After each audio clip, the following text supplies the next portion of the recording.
యేసుక్రీస్తు ప్రభు ఈ లోకానికి రావడానికి ముఖ్యమైనటువంటి ఉద్దేశం ఏమి అని మనం చూసినట్లయితే, మనుషులందరినీ ప్రేమించి తన ప్రేమను మన పట్ల చూపించడానికి ఈ లోకానికి వచ్చాడు.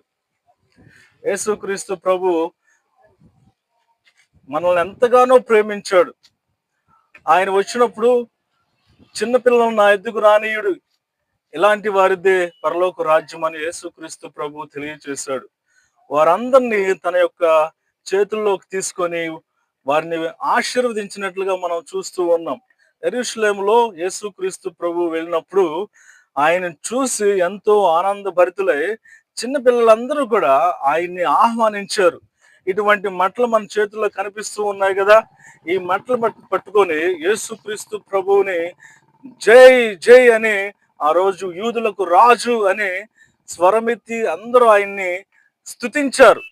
ఆ విషయాన్ని మేమందరం కూడా ఈరోజు జ్ఞాపకం చేసుకుంటూ యేసుక్రీస్తు ప్రభు నామాన్ని మేము ప్రకటిస్తూ ఉన్నాం.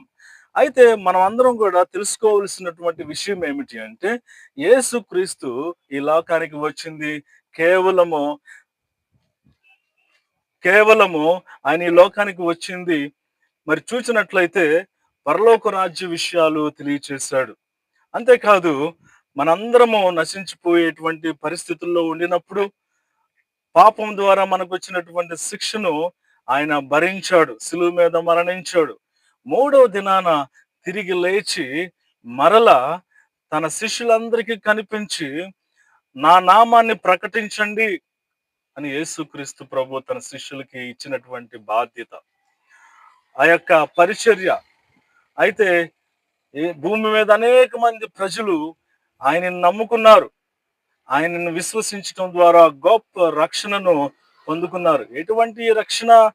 మరణించిన తర్వాత మనమందరం కూడా సదాకాలము పరలోకంలో తండ్రి అయినటువంటి దేవునితో జీవించేటువంటి గొప్ప జీవితం మనకి అనుగ్రహించాడు.